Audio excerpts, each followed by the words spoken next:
우리는 지금 베스도 총독이 개최한 청문회장에서 바울이 자기 변정을 하는 것을 살펴보고 있습니다. 바울의 자기 변정은 예수님에 대한 증언이었습니다.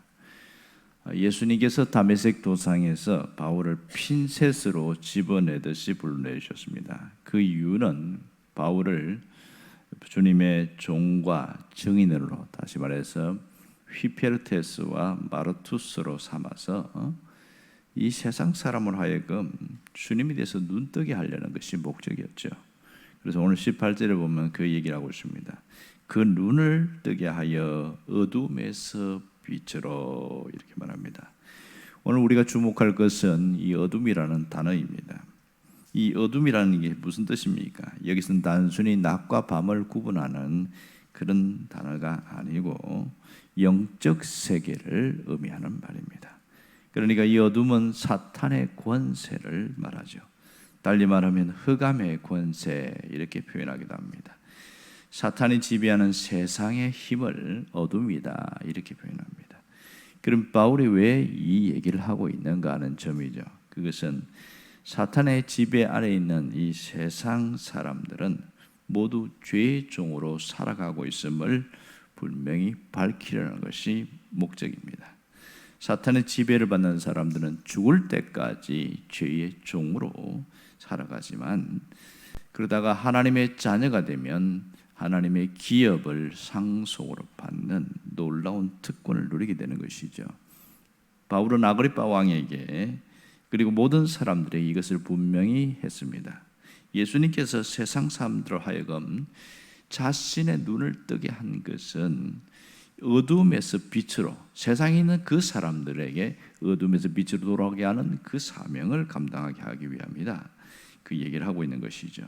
오늘 우리에게 주시는 신앙적 메시지는 분명합니다. 그것은 누구든지 주님 앞에 나오는 모든 사람들은 어둠에서 빛으로, 다시 말해서 인간의 마음을 지배하고 있는 이 엄습한 어둠을 물리쳐 주신다, 그 얘기를 하고 있습니다. 지금도 주님 앞에 나오는 자들은 어둠의 엄습한 바이러스로 이 썩어 문드러지는 인간의 그 마음이 주님의 빛 가운데서 갑자기 회생되는, 회복되는 놀라운 역사가 일어나고 있습니다. 주님의 빛은 정결하게 만들고 깨끗하게 하는 능력이 있기 때문에 그렇습니다. 바울 자신이 그것을 체험했거든요. 바울 자신은 자기가 교회를 짓밟는 것을 천직으로 삼고 그렇게 살아왔는데, 그것이 자기가 어둠의 엄습한 바이러스에 자기 마음이 썩어 문드러지고 있었다, 그렇게 그는 알았던 거죠. 그런데 예수님께서 그를 불러내는 순간 그는 주님의 빛이 들어오게 되었고 마음의 엄습한 바이러스가 싹 사라지고 썩지 아니하는 그 정결한 마음으로 마음 새롭게 되었다, 그 얘기를 하고 있습니다.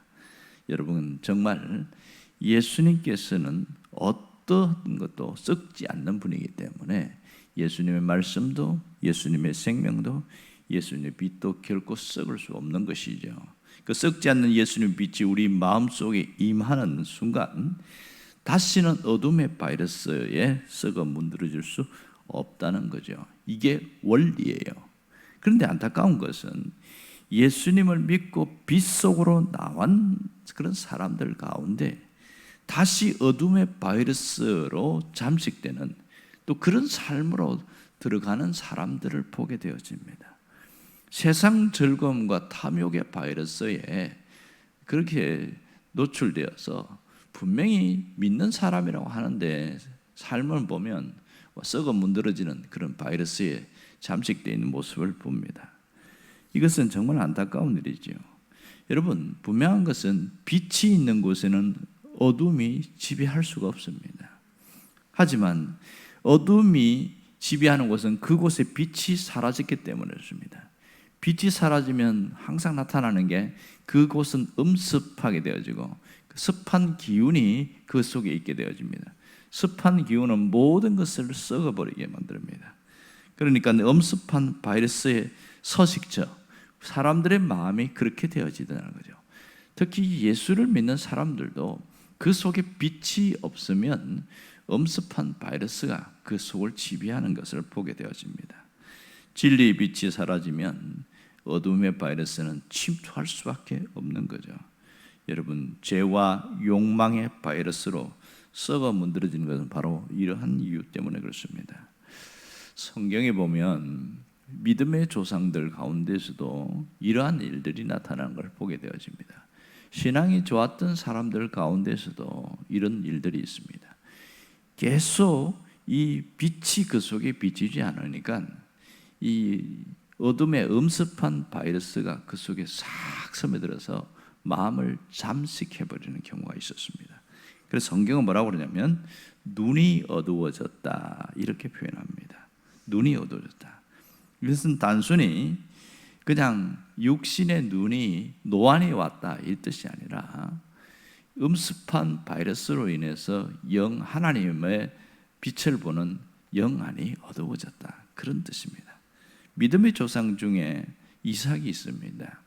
이 이삭은 오랫동안 살았는데요, 성경에 보면 이런 표현을 씁니다.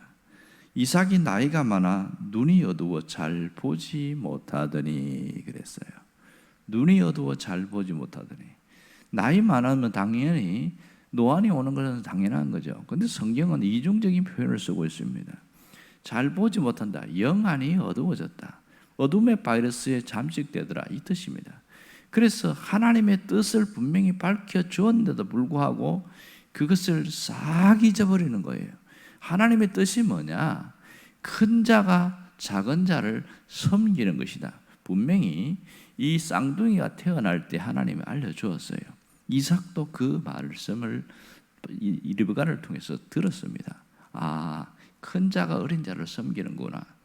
그런데 이 이삭은 영안이 어두워지면서 첫째를 더 좋아하게 됐어요. 아주 씩씩하고 아주 뭔가 남달랐던 거, 남자 같은 모습이 있으니까. 그래서 하나님 말씀과 상관없이 이 에서에게 축복을 하려고 하는 겁니다. 그래서 맛있는 고기를 사냥해 봐라. 내가 너에게 좀 축복하겠다. 그에게 식탐의 바이러스가 확 잠식하고 나니까 하나님의 의도와 상관없이 이런 일을 행하게 되는 거죠. 리브가가 그걸 보고 깜짝 놀란 거예요. 하나님의 뜻은 큰 자가 작은 자를 섬기는 것인데 이 남편이 이런 일을 하니까 이건 아니잖아 이런 뜻이 된 거예요. 그래서 리브가가 야곱에게 야, 너 내가 시킨 대로 해. 모든 거 내가 책임질게. 이렇게 돼서 이렇게 해서 음식을 딱 준비해가지고 가져가서 축복을 받게 합니다.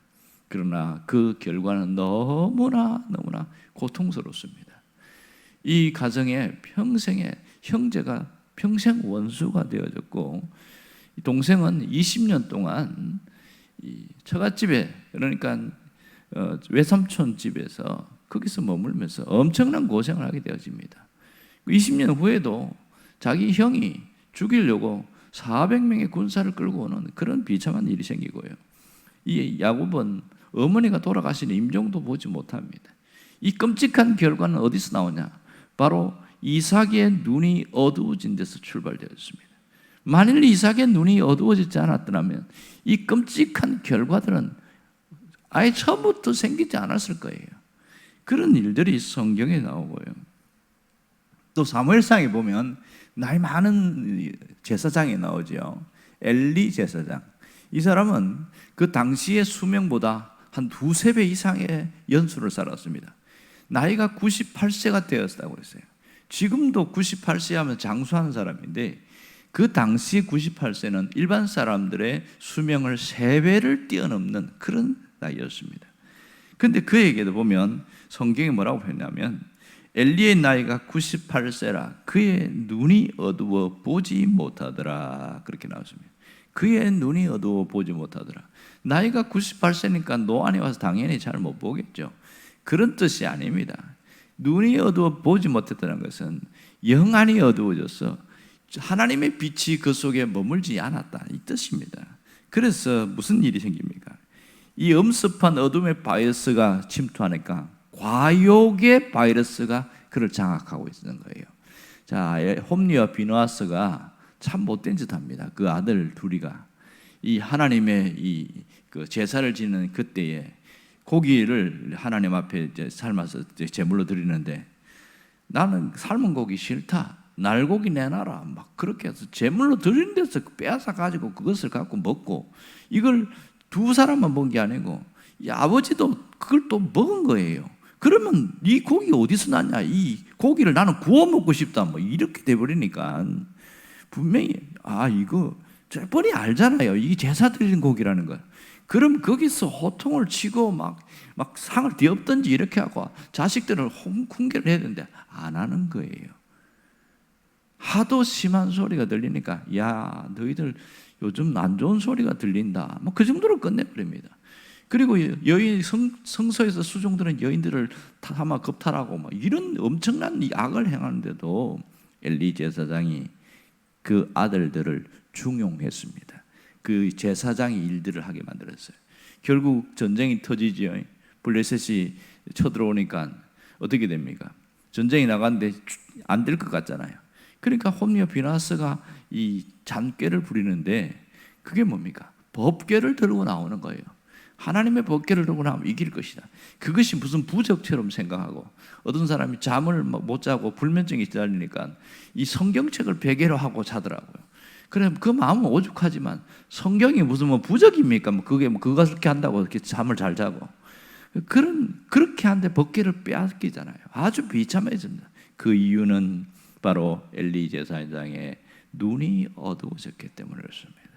그것이 그 가문의 전체가 파멸에 이르게 했습니다.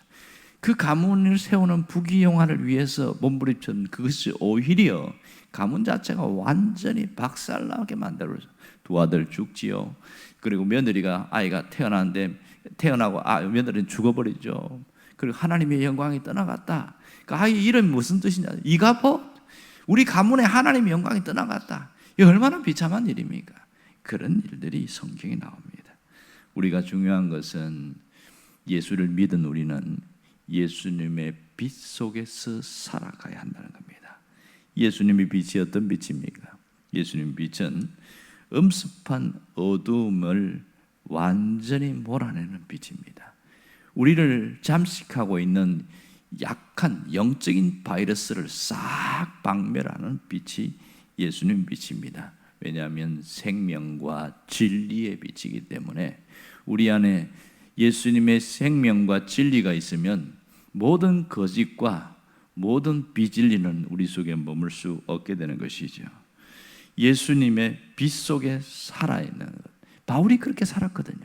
자기는 평생 주님이 눈을 뜨게 하는 이후부터 예수님의 빛 속에 살았고 그 빛을 전달하는 그 사명을 감당하려고 외를 썼습니다. 그래서 예수님의 종과 정인으로 휘페르테스와 마르투스로 살았다. 그 얘기를 하고 있는 거죠. 여러분, 우리가 예수님의 빛 속에 머물러야 되는 이유가 뭐냐? 예수를 믿지만 여전히 성경의 인물들처럼 어둠의 바이러스가 우리 속에 잠시 침투할 수 있다는 걸 잘 보여주고 있습니다. 그 예수님의 빛이 머물러 있어야 우리가 온전한 신앙인으로 살아갈 수 있게 되는 것이죠. 여러분, 예수님의 빛은 썩지 않게 하는 강력한 힘을 갖고 있습니다. 우리의 마음이 변질되지 않게 한다는 것이지요. 사람의 마음이 갑자기 변하는 경우가 있어요. 왜 그럴까요? 어둠의 바이러스에 침투를 당하는 것이죠. 그래서 성경은 뭐라고 하면 모든 탐심과 정욕이라고 그랬어요. 우리의 마음을 썩게 만드는 것. 요한일서에 사도 요한이 보니까 우리의 마음을 썩어 문드러지게 하고 우리의 마음을 이게 완전히 장악하는 것이 뭐냐? 세 가지가 있다, 이런 얘기를 해요. 그것은 육신의 정욕과 안목의 정욕과 이생의 자랑이다, 이 얘기합니다. 이것은 우리 인생 자체를 불행으로 파멸로 이끌어가는 아주 악한 바이러스라는 것을 이야기를 하고 있습니다. 주님은 우리 인생이 그렇게 불행하게 살기를 원치 않습니다. 그래서 끊임없이 예수님 빛을 통하여 새로운 삶을 살기를 원합니다. 그래서 예수님은 이런 말씀하셨죠. 나는 빛으로 세상에 왔나니 물론 나를 믿는 자는 어둠에 거하지 않게 하려 함이니라. 빛으로 세상에 왔다. 분명히 주님은 빛으로 세상에 오셨어요. 그리고 사람들이 나 예수 믿어요 하여. 하지만 왜 어둠에 잠식되어서 그렇게 어둠 속에서 살아가고 있고 이 불행 가운데 살아가느냐? 빛 대신 주님과 함께 하지 않기 때문에 그렇습니다. 여러분, 예수 믿는다고 갑자기 모든 게 다 달라지는 게 아니에요. 예수를 믿지만 그 진짜 예수님을 주인으로 모시는 삶이 되어지는 것, 이것이 제대로 된 신앙이죠. 이것이 안 되면 평생 나 예수 믿고 천국 가는데 괜찮다 이러면서 살아가는 사람이 있습니다. 이 사람은 여전히 어둠의 바이러스에 잠식될 가능성이 굉장히 많습니다. 바울은 그런 얘기를 했습니다. 내가 그리스도와 함께 십자가 받고 죽은 존재다. 나는 이미 죽은 존재이기 때문에 혈기도 욕망도 자신이 갖고 있는 모든 스펙도 배설물처럼 버렸다. 그는 그렇게 이야기하잖아요. 이제 내가 사는 것은 오직 그리스도가 내 안에서 주인 되어서 살아간다. 그렇게 이야기합니다. 내가 육체 가운데 사는 것은 나를 사랑하사 나를 위하여 자기 몸을 버리신 하나님의 아들을 믿는 믿음 안에서 산다. 이런 얘기를 하는 거예요. 무슨 얘기입니까? 한평생 예수님이 빛 대신 그 주님이 나의 주인됨을 인정하면서 살아간다는 거죠. 예수님이 내 삶 속에 내 마음에 빛이 돼서 환하게 비치는데 어떻게 탐욕의 바이러스, 그런 어떤 욕심의 바이러스가 그를 잠식할 수 있겠어요? 불가능한 일이죠. 그 삶은 절대 불행하지 않습니다. 사람들에게 예수 믿는 것 때문에, 예수님 전하는 것 때문에 고통을 당하고 힘든 일을 당할 수는 있지만 그의 마음은 주님의 마음으로 완전히 회복되는 것이죠. 새로워진 삶을 살아가는 겁니다. 이것이 바로 경건입니다. 여러분, 경건은 말씀과 기도로 거룩하여지니라 성경은 그렇게 이야기합니다. 그 말씀과 기도로 거룩하여진다는 것은 성경 한 장 읽고 기도 조금 하고 그걸 얘기하는 게 아니에요. 그 속에는 예수님이 주인된 삶을 살아가는 증거가 말씀과 기도로 살아가는 것으로 나타난다. 그 얘기하는 거죠. 이런 사람은 결코 어둠의 바이러스가 그를 장악할 수가 없는 것이죠. 주님은 우리의 생각과 우리의 마음과 우리의 모든 것이 새로워지기를 원하고 새로운 삶을 살기를 원합니다. 빛 대신 주님과 함께 살아가는 사람은 새로운 존재로 살아가게 되는 것이죠. 여러분, 우리의 마음은 그때부터 정결하게 되어집니다.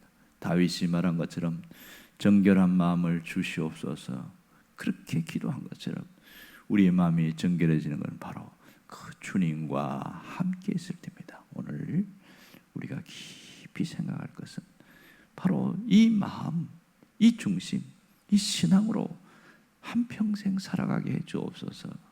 그런 기도가 있기를 간절히 바랍니다. 기도하겠습니다.